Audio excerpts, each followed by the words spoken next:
एवं धर्म प्रेमी सज्जनों,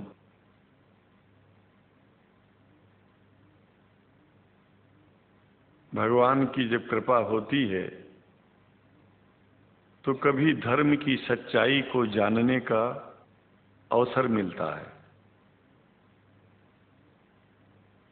मुसलमानों के बीच में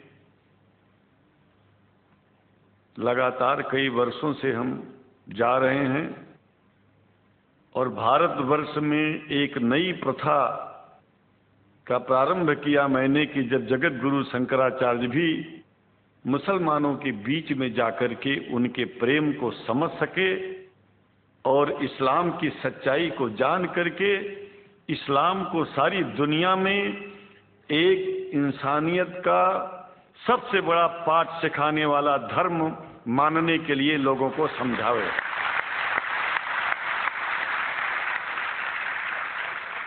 जब लोग इस्लाम को बेदर्द, मुसलमान को बेदर्द, तलवार के जोर पर चलने वाला धर्म बताते हैं तो अगर शायद धरती में कोई दुखी होता होगा तो सबसे ज्यादा दुख मुझको होता है। ये न सच्चाई है और न कभी ये सच्चाई हो सकती है। जिस इस्लाम ने पहला कलमा ही कुरान शरीफ का ये बताता है कि नहीं है इबादत के काबिल सिवाय परमात्मा के और कोई, ला इलाहा इल्लल्लाह मोहम्मद रसूल अल्लाह। भला आप बताइए, वेदों का रस निचोड़ करके मोहम्मद साहब ने परमात्मा की इबादत करके परमात्मा के पैगाम को एक ही कलमे में दे दिया। इससे बड़ा ग्रंथ दुनिया में और क्या हो सकता है? अगर कुरान के पहले कलमे को ही पढ़ करके हिंदू अपने धर्म का पालन करना चाहे तो उससे बड़ा धर्मात्मा शायद कोई नहीं होगा। कुरान को हमने गहराइयों में जा करके तो नहीं अनुभव किया, लेकिन कुरान के मानने वालों के हृदय की गहराइयों में जाके देखा कि अगर इस्लाम को पूरी दुनिया अगर स्वीकार कर ले तो इसमें कोई बुराई नहीं है। इस्लाम परमात्मा के द्वारा बताया गया सिद्धांत है। इस्लाम किसी व्यक्ति का अपना नियम नहीं है, अपना सिद्धांत नहीं है। कुछ लोग भेदभाव पैदा करने के लिए इस धरती पर मुसलमानों को बेदर्द कह देते हैं, इस्लाम को बुरा कह देते हैं। मैं कहता हूं उनसे बुरा इस दुनिया में कोई नहीं है। वो शैतान के बच्चे हैं, खुदा के बच्चे नहीं हैं। क्योंकि जहां तक मेरी अपनी पहुंच है, हमने वेदों को पढ़ा, पुराण को पढ़ा, शास्त्रों को, हिंदू धर्म ग्रंथों को पढ़ा। उसके बाद में मुसलमानों के बीच में जाना शुरू किया। हमने मुसलमानों से हाथ मिलाया तो हमारा विरोध किया गया। ये अंडा खाने वालों से हाथ मिलाते हैं, शंकराचार्य कैसे हैं? अरे हमने कहा कि तुम्हारी समझ में नहीं आ रहा है। वो 5 बार इबादत कर लेते हैं खुदा की, तुम घास खाते हो और एक बार भी इबादत नहीं करते हो, तो तुमसे बड़ा अधर्मी दुनिया में कौन है? तुम अपने अधर्म को देखो। किसी के पवित्रता के सिद्धांतों का विरोध करना पहला अधर्म है। आप क्या खाते हैं, कैसे रहते हैं, अगर हमें आप दुखी नहीं करते हैं तो आपसे बड़ा इंसान दुनिया में कोई नहीं है। हम घास खाएं और आपके दिल को चोट पहुंचाएं तो हमसे बड़ा अधर्मी कोई नहीं है दुनिया में।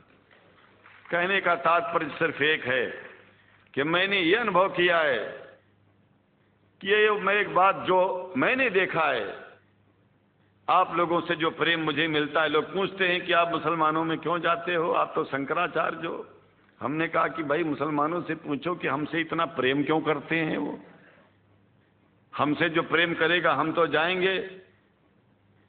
कहा फिर क्या हम प्रेम नहीं करते क्या? हमने कहा कि हम तो तुम्हारे बीच में पैदा हुए और तुम मुसलमानों से प्रेम नहीं करते, इसलिए हम तुमसे प्रेम नहीं करते। मैं आप लोगों के बीच में आकर के एक बात बताता हूं।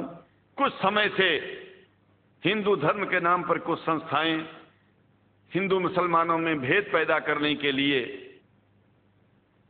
कुछ ऐसा कार्य किया जिसकी वजह से आम हिंदू, सीधा साधा हिंदू बेचारा जान ही नहीं पाता है इस्लाम क्या है और सनातन धर्म क्या है।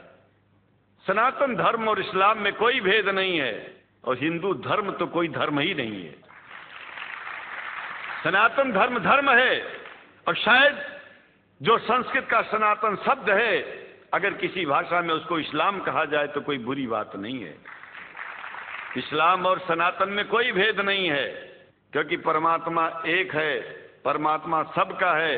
ये संदेश ऋषियों मुनियों ने दिया और यही संदेश परमात्मा का भेजा हुआ संदेश स्वयं हमारे मोहम्मद साहब ने इस पैगाम को हमको दिया। तो हम भेदभाव क्यों करें? यहां पर भारत का मुसलमान, एक बात बिल्कुल मैं स्पष्ट बता रहा हूं आपसे, अगर भारत का मुसलमान सो गया तो भारत सो जाएगा। इसलिए भारत को जगाना है तो मुसलमानों को जागते रहना पड़ेगा। भारत जाग जाएगा, पूरी दुनिया जाग जाएगी। ये भी मैं जानता हूं कि भारत के सच्चे हिंदुओं को, जो सच्चे सनातन धर्मी हैं, उनको मुसलमानों से प्रेम चाहिए, उनको मुसलमानों से भेद नहीं चाहिए। अंग्रेजी की भी मिल गई है और हम तो चाहते हैं, हाँ, कुरान शरीफ सारी दुनिया में अगर इस ग्रंथ को पहुंचाया जाए, और पहुंचाना चाहिए। मैं तो मुसलमानों से एक जरूर बात कहूंगा कि आप लोग एक चीज का ध्यान दें। आपके पड़ोस में जिस भी भाषा को जानने वाला व्यक्ति रहता हो, जिस भी भाषा को, कोशिश कीजिए कि आप इस कुरान जैसे पवित्र ग्रंथ को उसको उसकी भाषा में पहुंचाइए। और मेरी समझ में सारी दुनिया में एक कुरान पहुंचेगा तो सारी दुनिया में शांति होगी, सारी दुनिया में अमन होगा और सारी दुनिया में ऐसे ही इतने प्रेमियों के बीच में शंकराचार्य को पहुंचने में और बोलने में कोई दिक्कत नहीं होगी, संकोच नहीं होगा। आप लोग भी निडर हो जाइए, आप लोग भी संकोच छोड़िए। हम जानते हैं कभी कभी संकोच में, कभी कभी इस देश के कुछ जो फिरका परस्त लोग हैं, उनकी उल्टी सीधी योजनाओं में हम लोग एक दूसरे से मिल नहीं पाते। हम हाथ पसारे हुए आपके सामने खड़े हैं, आए हैं, हम आपको गले से लगा रहे हैं, लगाते हैं, दिल भी मिलाएंगे, गला भी मिलाएंगे और जरूरत पड़ गई तो आप लोगों के लिए दिल कटाने की और सिर कटाने की जरूरत पड़ जाए तो इस्लाम की रक्षा के लिए शंकराचार्य आपका साथ देगा। क्योंकि शंकराचार्य जानते हैं इस्लाम धोखा नहीं है, शंकराचार्य जानते हैं इस्लाम बर्बादी का रास्ता नहीं है। शंकराचार्य को पता है कि जो वेद में लिखा है वही कुरान में लिखा है, इसलिए हमारा धर्म नहीं छूटेगा, हमारा धर्म और आगे बढ़ेगा। अगर हम मुसलमानों को अपना सगा मानते हैं तो मुसलमान परमात्मा का बनाया है, आदमी का नहीं। हिंदू जो अपने को कहते हैं वो भी जान लें कि वो परमात्मा के बनाए हैं, तो मुसलमानों से भेदभाव करना बंद कर दें और हमारी तरह सबसे प्रेम करें। डॉक्टर लखनऊ साहब, देखिए मैं अपरिचित था, जानता नहीं था और मैं बड़ा प्रसन्न हूँ कि वो समय निकाले और यहाँ आए। उनको तो मैं धन्यवाद क्या दूं, मैं तो ये चाहूँगा कि परमात्मा उनको शक्ति दे कि हम लोगों को सबको ऐसे ही सुंदर दिव्य बड़ी सभाओं में संबोधित करते हुए और हम लोगों के ऊपर वो स्वयं कृपा बनाए रखें और हम उनके साथ रहेंगे, जहाँ भी जरूरत होगी सदा जीवन में उनका साथ देते रहेंगे। इन्हीं शब्दों के साथ जीवन में अब जब भी याद करेंगे, जब तक मेरा शरीर है हम आपकी सभाओं में आते रहेंगे। ओम शांति शांति शांति।